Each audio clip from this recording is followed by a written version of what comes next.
Salmos 62. Eu vou ler do verso 1 ao verso 12, é o Salmos inteiro, o Salmo 62.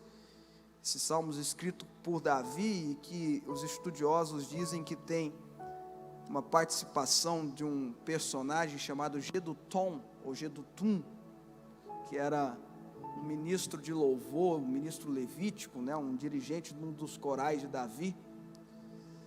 Salmo 62 é um salmo atribuído a Davi, não se sabe se foi Davi mesmo que escreveu, mas é atribuído a Davi e a esse personagem chamado Gedutum. Diz assim a palavra de Deus: a minha alma descansa somente em Deus, dele vem a minha salvação. Somente Ele é a rocha que me salva, Ele é a minha torre segura, jamais serei abalado.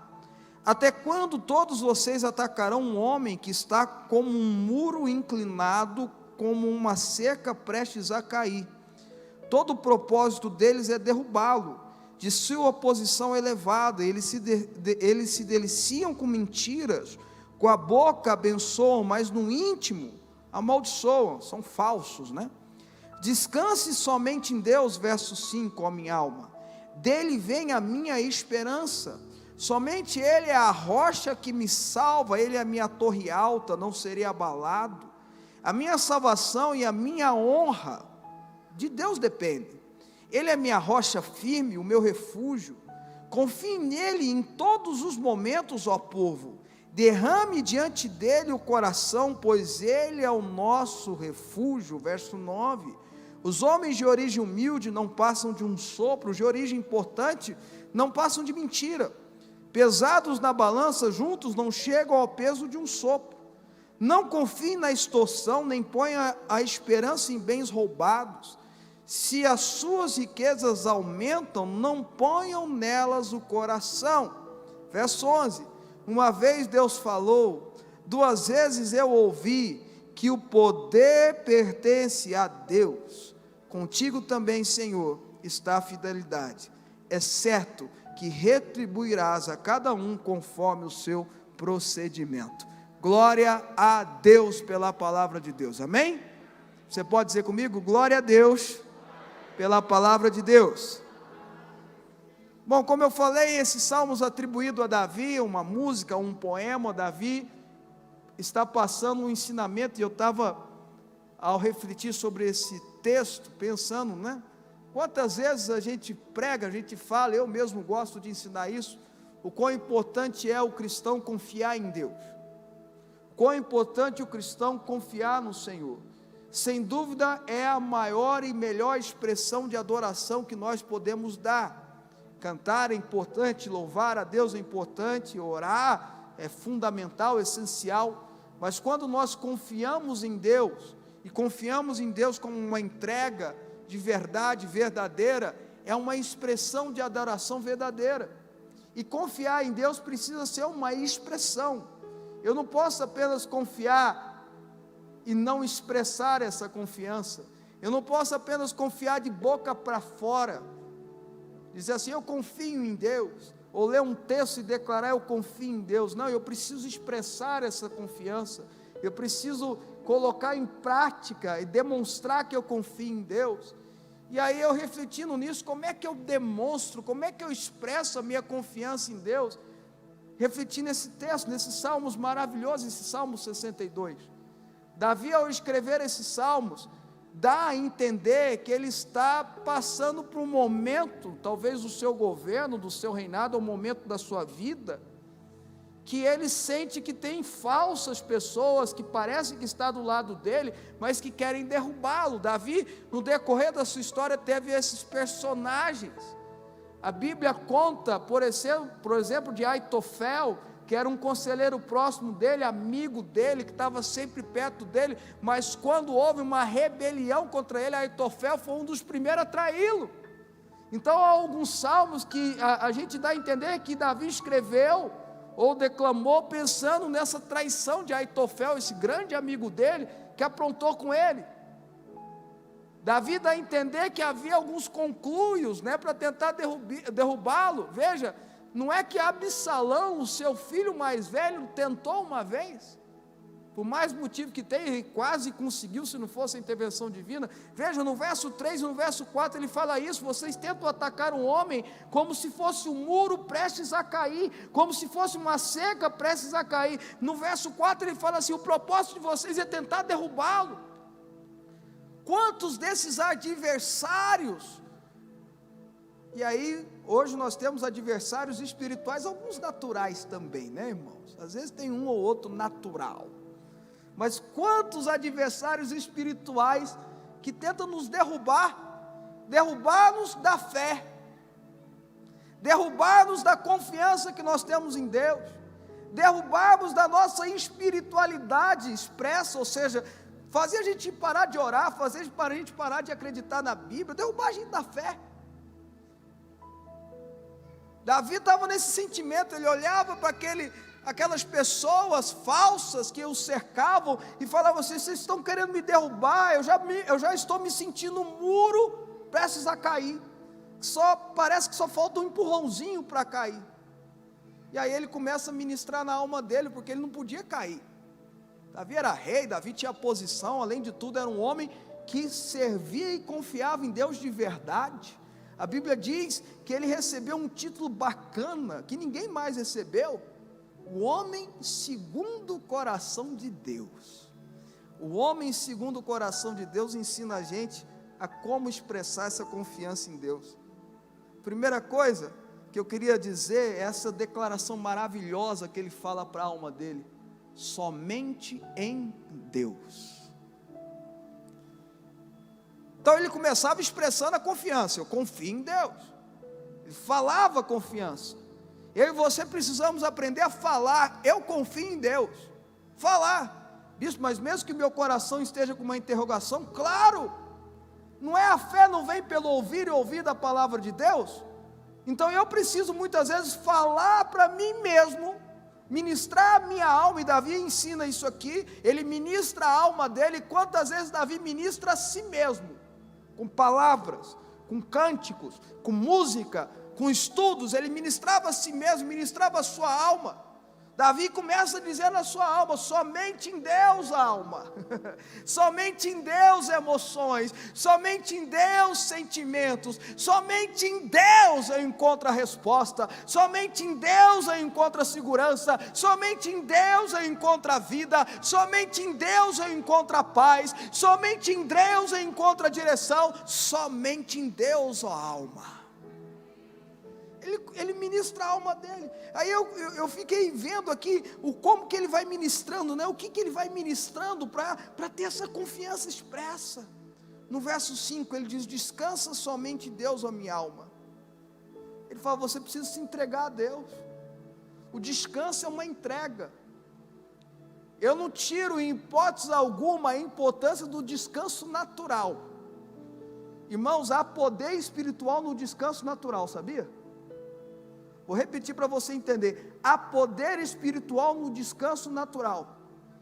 Uma das coisas que Elias precisava naquele estágio de depressão que ele passou, naquele estágio de sofrimento, de sentimento de abandono, que ele dizia assim: só sobrou eu. Ele se sentia tão sozinho, tão enfraquecido, tão perseguido. A Bíblia diz que ele dormiu e comeu. Vocês lembram disso? A Bíblia diz que ele dormiu, ele descansou, acordou, comeu um pouco, depois voltou a dormir. Aí depois o anjo acordou ele de novo e falou: come mais um pouco.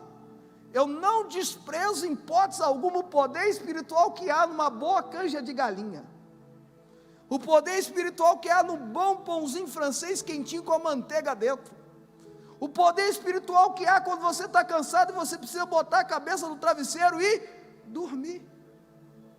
Aí se alguém falar: que isso mesmo, descansar, eu vou descansar lá eu já ouvi essa expressão, lá no paraíso, quando eu morrer na eternidade eu vou descansar. Eu viro para ele e falo assim: meu querido, até Jesus dormiu, a Bíblia diz. Jesus no barco dormiu, o barco estava uma tempestade, rolando para lá e para cá. Ele dormiu por dois motivos, irmão: porque ele sabia quem ele era, e o segundo motivo é porque ele estava cansado. É ou não é? Vocês estão entendendo? Mas esse descanso aqui está falando de entrega. É de você entregar a sua preocupação. É de você não olhar para os outro lado, o que está acontecendo, é você dizer assim: eu me entrego a Ti. É uma decisão. Vocês estão entendendo ou não, irmãos? É uma decisão. Davi está dizendo: minha alma, você precisa decidir se entregar a Deus. É uma decisão. Decide, entrega a Deus. Eu vou me entregar a Deus. Depois ele diz assim: descansa somente em Deus, ó minha alma, dele vem a minha esperança, somente Ele é a rocha que me salva, Ele é a minha torre alta, não serei abalado. Aí ele faz uma comparação com uma torre alta lá em cima.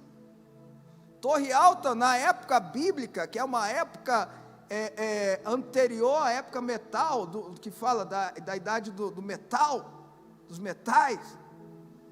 A torre alta, quando tinha uma torre alta toda da alvenaria da época, né, de pedras, etc. e tal, era um lugar extremamente seguro, protegido. Mas servia para olhar os soldados, a batalha que estava vindo, servia para jogar flecha, servia para guardar o item mais especial. O rei geralmente ficava na torre mais alta, mais seguro, mais protegida, a família do rei, e etc. e tal. E lá ele podia planejar, lá ele podia pensar, lá ele podia analisar, lá ele podia dar os comandos, lá ele podia colocar a cabeça no lugar. Vocês estão entendendo ou não? Ele faz uma comparação com a torre alta, porque é o lugar onde você põe a cabeça no lugar. Segunda coisa, eu expresso a minha confiança em Deus quando eu tenho domínio próprio, quando eu respiro fundo, quando eu coloco minha cabeça no lugar, quando eu não sou tomado, eu não deixo ser tomado pelo desespero, pelo medo, pelo descontrole. Tudo está falando para você ser descontrolado, tudo está falando para você ficar morrendo de medo, sair gritando, sair chorando. Não, você fala assim: vou respirar fundo aqui agora. Eu estou numa torre alta, eu preciso analisar bem. É o domínio próprio, é aquilo que a gente fala, né? Que esse escritor famoso, Daniel Goleman, escreveu aí uns 20, 30 anos atrás, sobre inteligência emocional, a importância de ter inteligência emocional. A Bíblia já fala disso há muitos e muitos anos, há milhares de anos atrás, só que a Bíblia chamava de domínio próprio. Paulo falou que é domínio próprio, que é fruto do Espírito Santo. Eu expresso a minha confiança em Deus quando eu me domino. Como é que eu vou confiar em Deus gritando, chorando, desesperando? Vocês estão entendendo o que eu estou falando ou não, irmãos?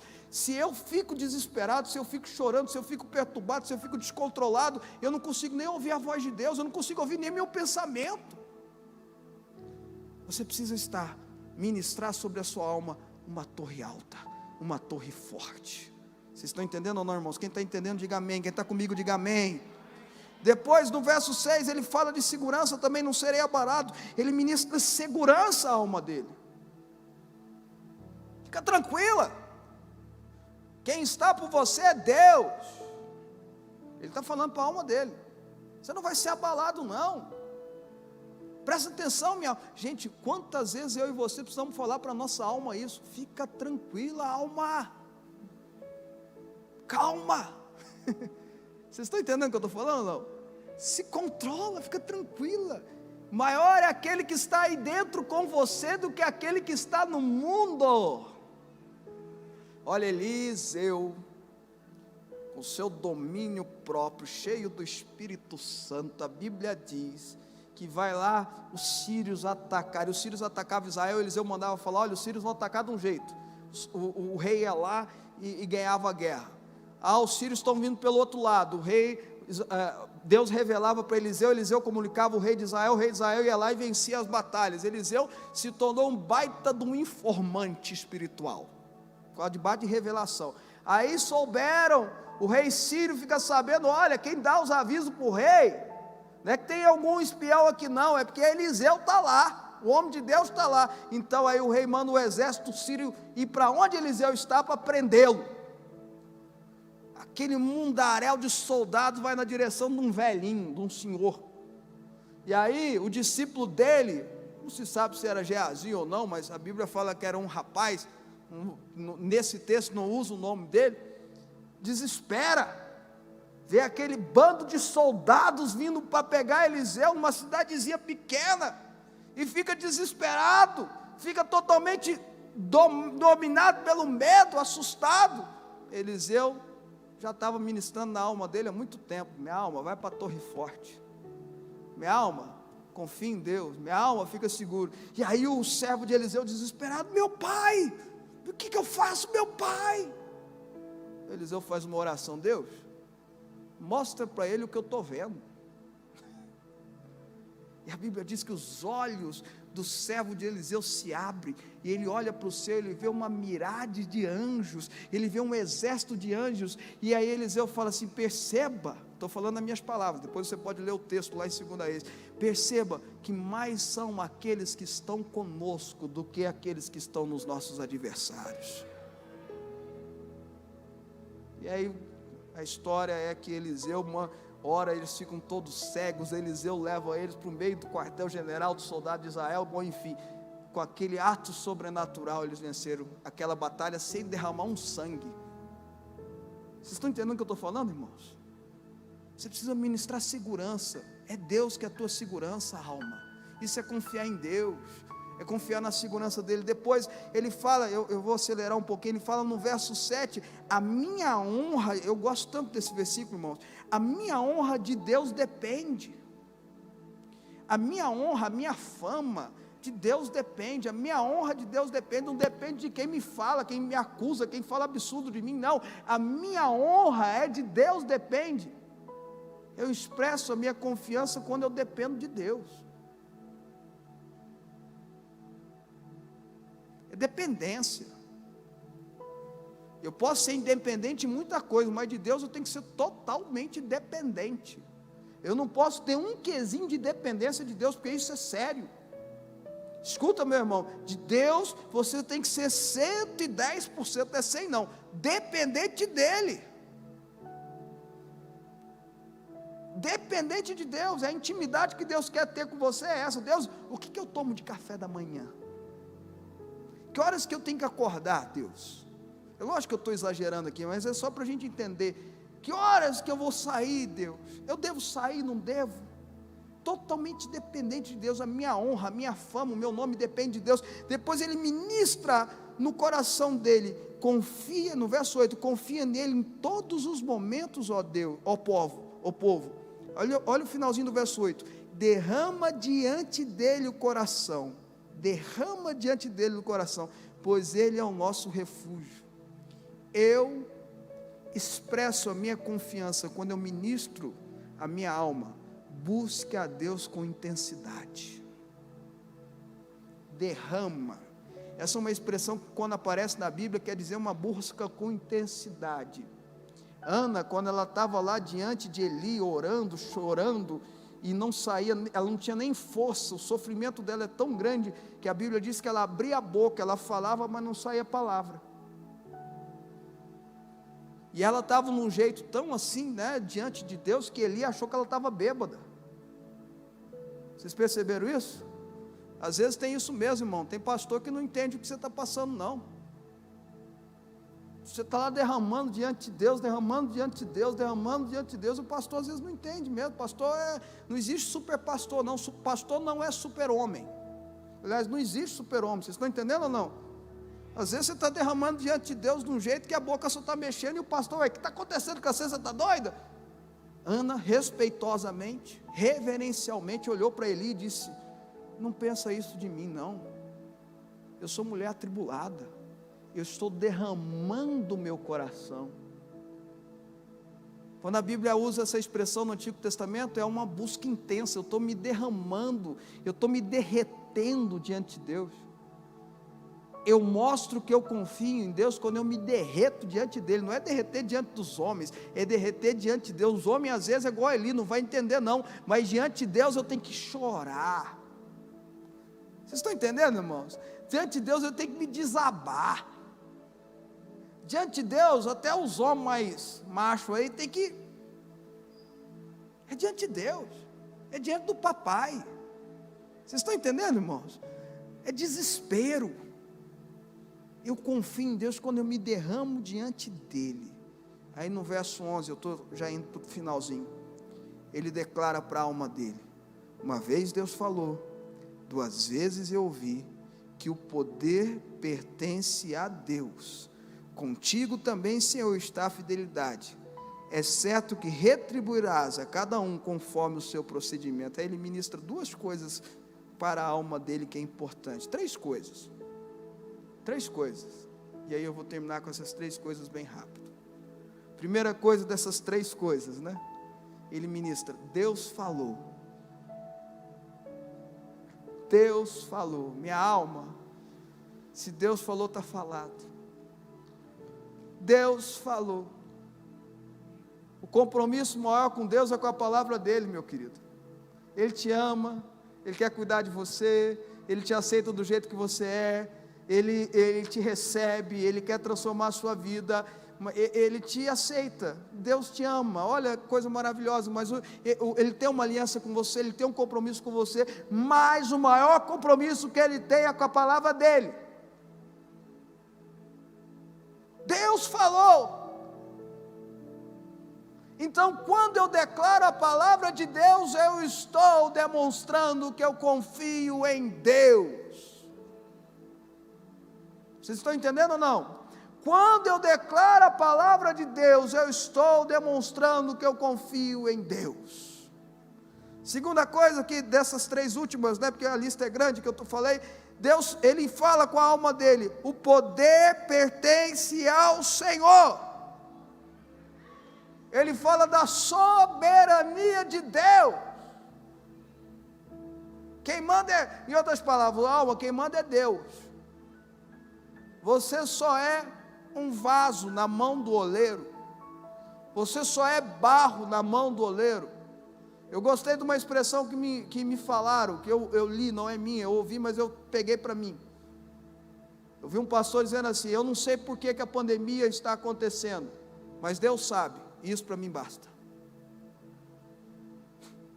Gostei dessa frase. Diz que alguém perguntou para ele: por que está acontecendo essa pandemia toda? Ele falou: eu não sei por que a pandemia está acontecendo, eu sei que Deus sabe, e isso para mim basta.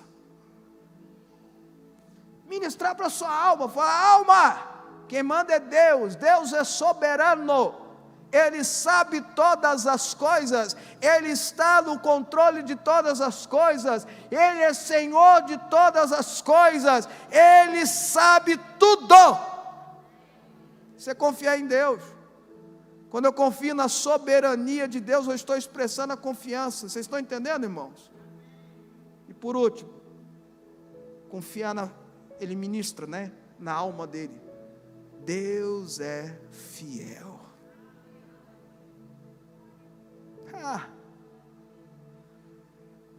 Ele é fiel ao quê? Estou falando da palavra dele. Ele é fiel à promessa, ele vela pela palavra, ele vela para cumprir aquilo que ele falou para você. Meu querido, se Deus falou algo com você, ele vai cumprir essa palavra. Se ele escreveu algo na Bíblia e você leu e sentiu que aquilo era para você, ele vai cumprir isso na tua vida. E aquilo que é geral para os escolhidos, para o povo escolhido, para Israel escolhida, que hoje é a igreja de Jesus, que através de Jesus nós temos acesso, ele vai cumprir. Ele tem um tempo dele. Eclesiastes capítulo 3 fala de tempo. Ao tempo de plantar, ao tempo de colher. Se hoje não é tempo de colher, se você não está colhendo na tua vida, escuta aqui, irmãos, isso é para você agora, em nome de Jesus. Se você não prestou atenção em nada até agora, preste atenção no que eu vou falar agora e já está valendo. Ok? Se ainda você não está colhendo, é porque não é tempo de colheita. Se não é tempo de colheita, é tempo de plantar. Há tempo de plantar e há tempo de... Vocês estão comigo ou não? Vou repetir: há tempo de plantar e há tempo de colher. Se você não está colhendo agora, é porque não é tempo de colheita. Se não é tempo de colheita, é tempo de plantar. Entendeu? Meu irmão, isso é expressar confiança em Deus. assim você vai adorá-lo. Sabe, o que mexeu, e eu termino com isso, agora é de verdade, tá, irmãos? Diz que a mentira do pastor é dizer que está terminando, né? Agora é de verdade. Termino com isso. Quando você pega a história de Maria e Marta, quando Lázaro morre, lá em João, que a Bíblia diz, toda aquela história, Jesus demorou 5 dias para chegar na cidade. Chega lá, Lázaro já estava morto há 3 dias. A Bíblia diz que Marta vai ao encontro de Jesus na porta da cidade, porque Jesus não tinha entrado ainda em Betânia, e ela fala algumas coisas. Jesus pergunta para ela, Marta fala, se você estivesse aqui, isso não teria acontecido. Jesus pergunta, se você não crê que eu posso fazer alguma coisa, e Marta, como uma boa evangélica, uma boa crente, fala, eu sei que o Senhor vai ressuscitar Lázaro nos últimos dias. Boa crente. Marta era uma mulher de Deus, viu? Ela muitas vezes muito diagnosticada de forma errada. Aí a Bíblia diz que ela vai e chama Maria, e Maria vai na direção de Jesus e fala praticamente as mesmas coisas.